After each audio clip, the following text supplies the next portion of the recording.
Bună ziua frumoși mei tauri, bine ați venit dragii mei, astăzi vom face o etalare bonus special pentru toți cei care aveți soare, luna, ascendent sau Venus în taur.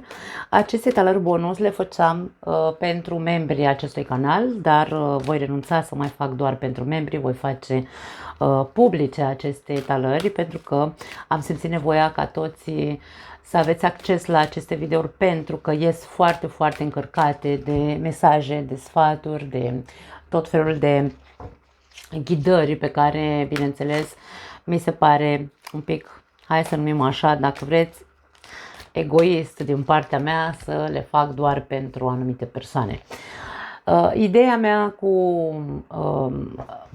secțiunea membrii va rămâne în continuare, secțiunea membrii nu o voi închide, o voi lăsa în continuare deschisă pentru cei care aveți plăcerea, bineînțeles, să rămâneți abonați pentru, nu știu, poate a vă arăta recunoștința pentru munca mea, pur și simplu. Dacă vreți să rămâneți abonați, bine, dacă nu, niciun fel de problemă, dar canalul de membri nu se va închide, da? Bun, începem, avem 4 cărți, bine, 4 cărți, 3 seturi de cărți de oracol, da? Oracolul pe care îl folosesc întotdeauna, acesta, cel de mesaje de vindecare și îngerii iubirii, și avem și un set de cărți care are tot mesaje în el. În cazul în care avem nevoie de sfaturi, pentru că nu va fi, etalarea nu va fi despre mesaje și sfaturi, ci vor fi doar mesaje bonus care voi trebuie să le, nu știu, poate universul, cărțile, această lume minunată în care trăim, mai are ceva de transmis pentru fiecare dintre voi. Așadar, începem cu aceste minunate cărți, să vedem, vom scoate câte 3 mesaje din fiecare pachet de oracol. Dacă avem nevoie de clarificări, vom scoate clarificări din setul de cărți de tarot. Hai să vedem. Soare, luna, ascendent sau Venus în taur, mesaje bonus pentru voi. Perioada nu are importanță, în tarot nu există timpul, sper că până la urmă a înțeles toată lumea. Hai să vedem. Primul mesaj, condiționări. Ia uite aici ce pușcărie mentală avem. O idee bună. Ok. Și avem un nu aici pentru tine. Mesaje foarte puternice, aș spune. La capătul cărților avem decide. Poate unii dintre voi sunteți într-o răscruce de drumuri în care va trebui să, în care poate de mult sunteți, da? Și nu ați decis încă să faceți ceva. Vă simțiți constrânși. Avem mesajul condiționărilor care pot fi condiționări mentale ale tale sau constrângere din partea, nu știu, circumstanțelor din viața noastră. În anumite momente ne simțim constrânși să rămânem într-o situație sau într-un loc în care nu suntem ok, dar rămânem pentru că nu avem în momentul de față posibilitatea să decidem, da, să facem altcumva. Eu aș spune că aici acest mesaj cu nu are legat de este legat, pardon, de aceste condiționări. E ca și cum ți se spune nu mai sta în situația în care tu simți că îți produce blocaj sau în care tu te simți obligat să rămâi, chiar dacă ți se pare complicat sau este complicat să iei o decizie. Puneți mintea la contribuție. Tu aici trebuie să stai un pic să te gândești, pentru că ai o... Acum nu putem să clasificăm persoanele după zodii, dacă au sau nu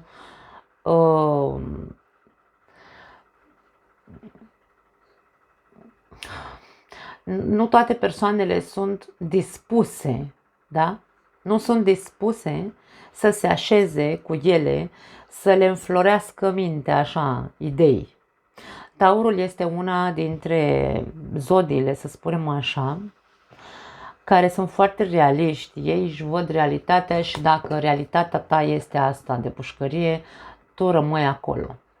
Nu-ți pui mintea la contribuție să găsești soluții. Zici, băi, n-am ce face, asta e, văd eu, lasă că cu timpul o să ies de acolo, și ca și cum se spune, nu, puneți mintea la contribuție și fă ceva, pentru că tu de mult trebuie să decizi, da? Și tot stai așa și întârzi. Și tot stai și te complaci în situația asta. Nu știu, este o etalare generală, nu voi preciza dacă e vorba de iubire, de muncă, de altceva. Fiecare dintre voi știți unde simțiți condiționări. Da? Deci aici e vorba despre taurule, nu mai sta pe degeaba la pușcărie, dacă vrei. Pune mâna și dă-i voie minții tale. Pune-o să muncească. Pentru că aici vei avea idei, vei ști, vei compara. În momentul în care avem de decis, da? de luat o decizie, pardon, ce facem? Uite aici inima și creierul, da? Deci aici vorbim despre a te pune a cântări între ce zice creierul tău și ce zice inima ta în ceea ce privește această situație. Nu poți să mai stai, pur și simplu, fără să îți pui mintea la contribuție. Nu poți să zic altceva. Foarte interesant aici cum vine mesajul, puneți mintea la contribuție. Cu toate că poate, tu ca un bun taur, nu-ți place realitatea pe care o trăiești, dar în loc să stai acolo, în zona de chipurile confort, da, pentru că nu se numește confort ceea ce tu trăiești, în niciun caz, pune mâna și învață să fii creativ, punându-ți mintea la contribuție ca să îți vină idei noi care să te ajute să iei o decizie sau să ieși de acolo, din situația respectivă, da? Nu mai sta degeaba. Hai să vedem. Alte mesaje importante pentru tauri de la oracolul vindecător. Nu aș spune că sunt special doar pentru sănătate aceste mesaje. La Berbec au ieșit super interesante, nu ieșiseră deloc acele mesaje de când folosesc acest oracol. Hai să vedem și la voi ce vor să iasă, ce mesaje vor să iasă. Acceptă, wow, foarte tare, deci are legătură aici cu ceea ce am spus până acum. Acceptă probele vieții, provocările vieții. Avem aici o fetiță, pare a fi, sau mă rog, hai să zicem o femeie care aleargă după un fluture. Când ai fost ultima oară în natură și te-ai jucat așa cu natura? Când te-ai bucurat ultima oară? Când ți-ai dat voie să fii ca un copil? Nu, taurul nu are nicio treabă cu asta. Mie pare rău să spun lucrurile astea, dar sunt lucruri pe care eu le cunosc pentru că cunosc taurul de lângă mine de 32 de ani, așadar știu despre ce vorbesc. Taurul este atât de serios și atât de corect, încât el îi place natura. Dar tu n-ai să vezi un taur așa, hi, pe câmp, fugind după fluturaș. Nu. Foarte greu vei vedea așa ceva la un taur. Ok, mesajul care îl avem aici zice așa. Reflectă asupra lucrurilor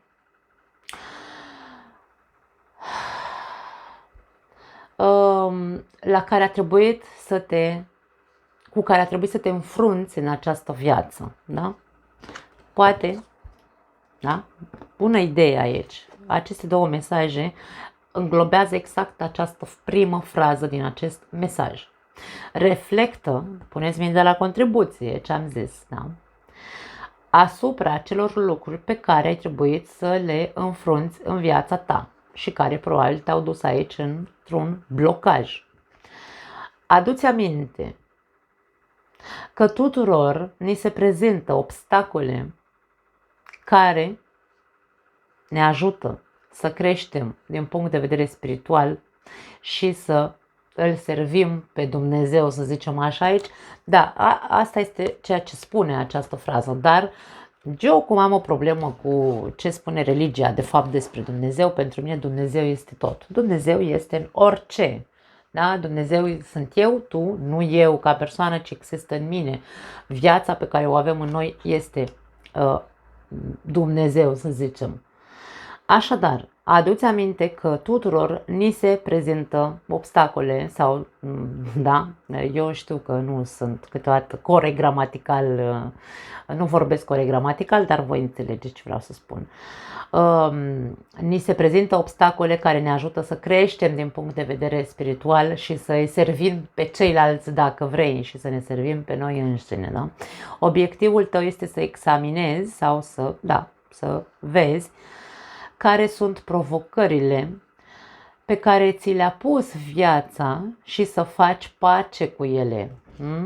Acum, toate provocările pe care tu le-ai avut și te-au dus într-un blocaj, e momentul să începi să le, hai să zicem așa, să le accepti și să-ți dai voie în continuare să fii provocat de viață, nu să stai așa, să-ți spui ție că nu pot să fac nimic altceva pentru mine și pentru viața mea, nu. Puneți mintea la contribuție. Foarte, foarte grele mesaje vine să spun pentru voi, dragi mei tauri, dar nu e că nu se poate face, da? E doar o muncă pe care toți trebuie să o facem, asta e. Cereți puterea. Aici a mai ieșit, îmi sună, nu știu de ce îmi sună la taur acest mesaj, în această lună august probabil. Cereți sau, nu știu, preiați puterea înapoi, ar putea să fie traducerea mai corectă dacă ar fi. Arată un motiv pentru care îți pierzi puterea în fiecare zi și apoi întreabă-te dacă merită să-ți pierzi pacea interioară pe care ar trebui să o avem cu toții, da? Obiectivul tău este să îți recapeți puterea înapoi într-o formă conștientă și pozitivă. Puneți mintea la contribuție. Cred că așa am să pun titlul la video, pentru că insistă pe acest lucru din câte văd. Lasă-te în mâna divinității. Poftim. Uite ce frumos aici. Această persoană stă în genunchi, mâinile sus, în cer, către cer și spune: dă-mi, Doamne, mă las în mâna ta. Identifică o frică pe care ai nevoie să o lași în mâna divinității într-o formă necondiționată, ca și cum: ia-o, Doamne, tu problema asta, pentru că eu nu știu ce să fac cu ea. Problema asta, da? Dă eu Universului. Această rugăciune îți poate schimba cu adevărat viața. E ca și cum să faci o mantră aici, da? Fă o mantră și spui: Doamne sau Universule sau cum vrei tu să-l numești, problema asta pe care o am și nu reușesc să o rezolv singur, ți-o dau ție. Mă las în mâna ta, eu nu mai depun rezistență, nu mai vreau să trăiesc ca la pușcărie, dar nu știu cum să ies de acolo. Fă-ți o mantră din asta. Obiectivul tău este să-ți eliberezi sufletul de încărcătura fricilor. Taurul, da, are multe frici, indiferent că orgoliul lui nu lasă să recunoască. Nu e vorba doar despre taur. Toți avem fricile noastre, toți am avut trăirile noastre. De-aia aici ce ne spune acest mesaj, să reflectezi asupra acelor probleme cu care te-ai înfruntat în viață. Dă-ți seama că toți am trăit, da, prin obstacole și fiecare dintre noi, în momentele în care suntem blocați și nu știm cum să rezolvăm o problemă din viața noastră, nu ne rămâne altceva decât să lăsăm în mâna Universului. Ia de aici, Doamne, eu nu mai depun niciun efort, voi lăsa să rezolvi tu într-un fel sau altul. Ideea este că nu e vorba de a renunța, da, de a da Universului acel blocaj, dar tu să stai așa în continuare, fără să faci nimic și să aștepți ca timpul să rezolve niște lucruri. Nici timpul și nici Dumnezeu nu-ți poate rezolva nimic dacă tu nu-ți învingi fricile, da, despre asta era vorba aici, și dacă tu nu-ți dai seama că de fapt trebuie să-ți recuperezi într-un fel sau altul puterea personală, ca să știi de ce nu. În momentele în care trebuie să știi să spui nu, în momentele în care trebuie să îți schimbi ideile sau să le renovezi, da? Renovează-ți mintea, ideile, pune-ți mintea în funcțiune, nu să rămână așa mintea ta stagnantă, blocată sau, nu știu, în zona ei de protecție, ar putea să fie și asta. Atenție, fiecare dintre voi, dragii mei, cu situația voastră, nu pot să spun aici că nu vorbim de detalări personale, da? Dar aici vorbim despre asta pentru alții dintre voi. Acceptă că viața este despre a ști să te bucuri de ea, despre a fi creativ, despre a crește, da? Despre a crește din punct de vedere spiritual. Să nu uităm că avem aici tot felul de mesaje pentru tine, dragul meu Taur. Transformă-ți gândurile care te stresează. Deci este despre asta la voi. Fii conștient de orice lucru care te îngrijorează. Ce faci când ești agitat? Câtă putere pierzi? Și în ce parte a corpului simți că pierzi putere? Atenție, deci aici spune reclamă-ți puterea înapoi, da? Să-ți iei puterea înapoi și aici te întreabă ce faci când ești agitat? Câtă putere pierzi și unde? În ce parte a corpului o pierzi? Obiectivul tău este să observi cât de mult îți afectează sănătatea preocupările și să contrarestezi, nu știu dacă în românește corect, ca și cum să diminuezi stresul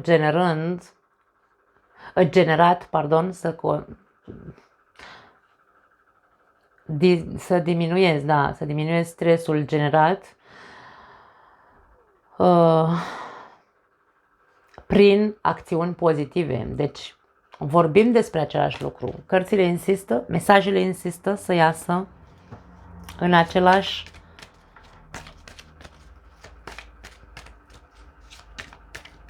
punct, să zicem, focalizate toate în același punct. Atenție! Poate fi un semnal de alarmă pentru unii dintre voi. Ok, hai să vedem îngerii iubirii. Ce mesaje au, dragii mei tauri, pentru voi? Ce mesaje bonus au pentru tauri, îngerii iubirii? Nu vreau să cadă. Vreau să le iau eu. De data asta le mai amestecăm un pic. Hai să vedem. În iubire ar putea să fie problema de sare și piper. Nu știi să fii într-un fel sau altul creativ, infantil, în ale iubirii mă refer.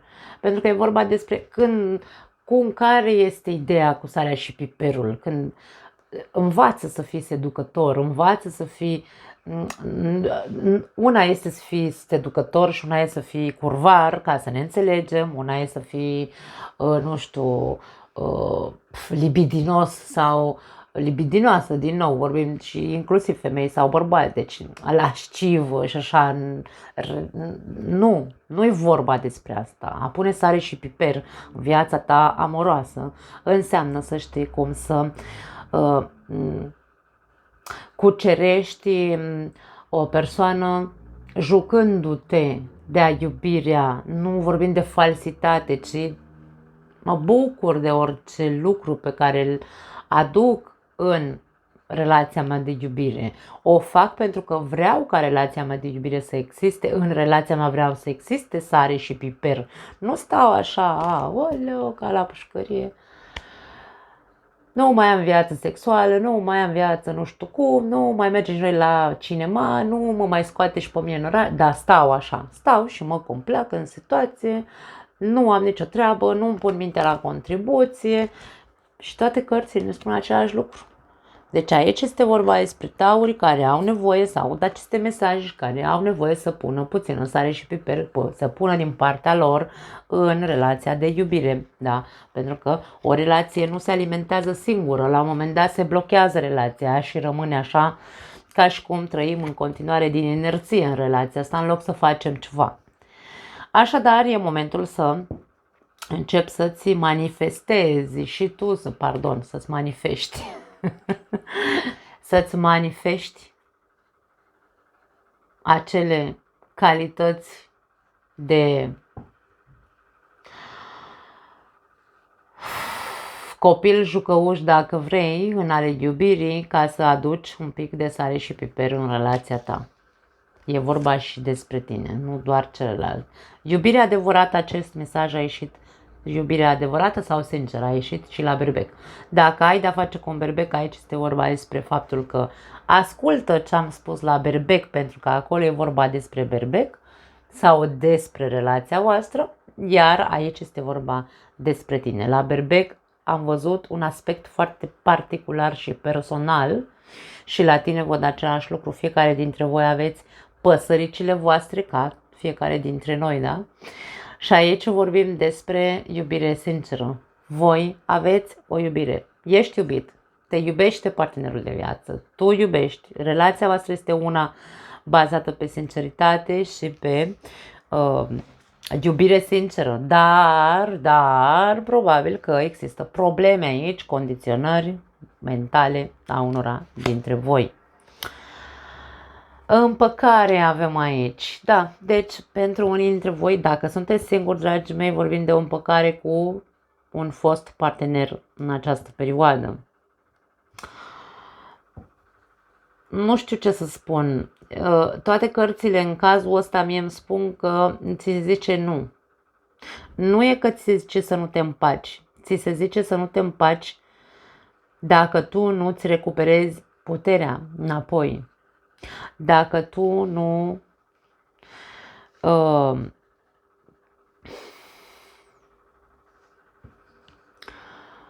te lași condiționat de, poate, nu știu, de când te-ai despărțit de persoana respectivă, poate că tu ai stat încuiat în casă, n-ai mai vrut să vezi și să auzi pe altcineva în ale iubirii în viața ta. Și aici nu este despre asta. Aici este vorba despre, ok, dacă tu crezi că singura persoană, într-un fel sau altul, pe care ai iubit-o cu adevărat este cea cu care vrei să te împaci, cărțile spun nu. Tu pune mâna și recuperează-te pe tine ca persoană, acea putere, da? Și apoi vei ști dacă cea mai bună decizie este să te împaci cu persoana din trecutul tău. Da? Foarte interesante mesajele pentru voi. Hai să vedem din acest set de cărți ce mesaje bonus avem pentru voi, dragii mei tauri. Foarte tari mesajele, îmi place cum e etalarea.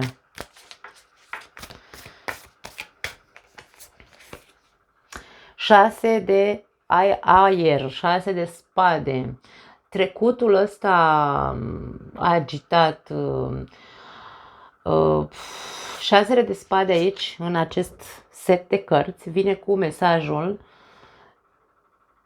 a trece peste, a continua viața. Are mesajul așa, aici scrie ușurare, speranță și a merge mai departe. E ca și cum e momentul să începi să te ușurezi de anumite bagaje din trecut, bagaje care te condiționează. Nu pot, n-am cum, îmi atrage atât de tare atenția mesajul ăsta de condiționări. Ușurează-te de bagajele care te condiționează din trecut. Fii încrezător, îmi vine să spun aici, speranța vine cu acest mesaj de a fi încrezător în viață și îndrăznește să treci pagina și să mergi mai departe.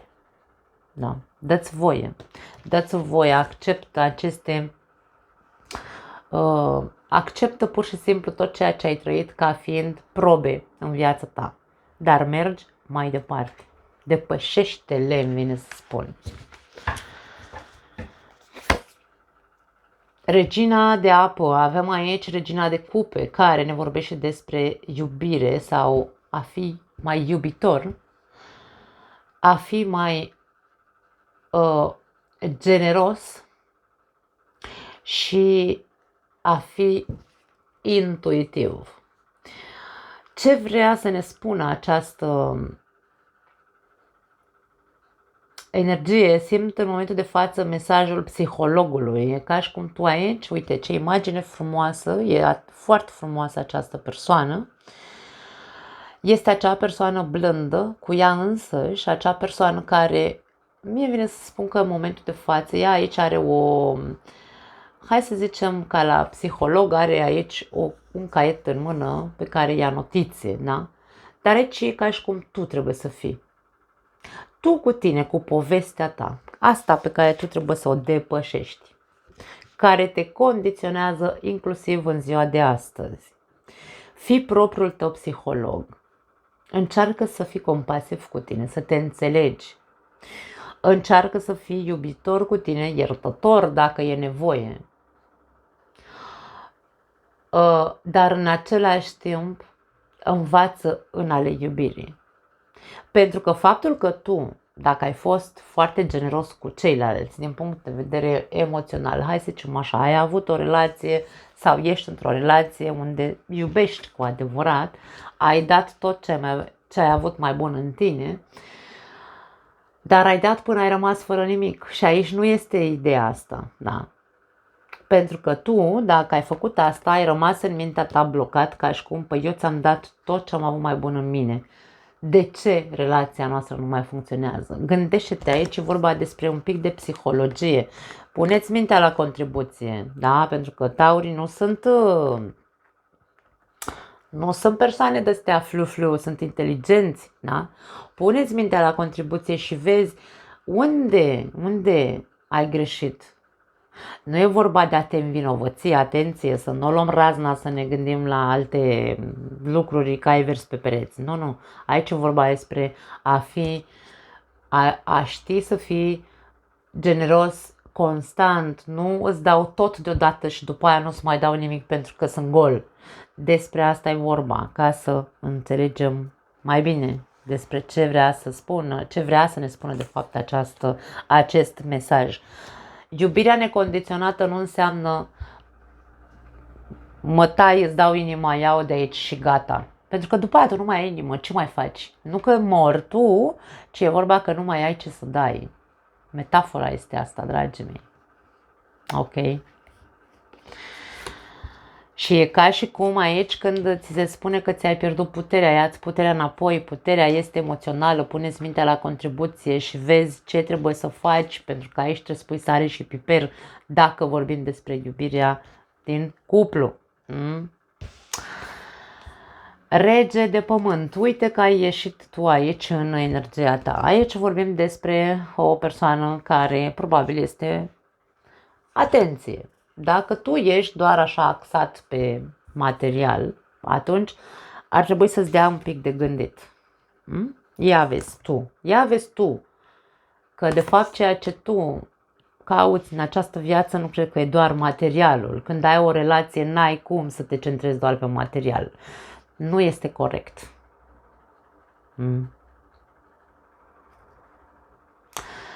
Vorbim despre o persoană generoasă și vorbim despre o persoană de succes. O persoană de succes din punct de vedere material ești centrat pe material, ești o persoană generoasă, nu zice nimeni că nu, dar banii nu sunt de ajuns. Tu poți să faci cadouri celor de lângă tine, uite așa, să-l poleiești în aur.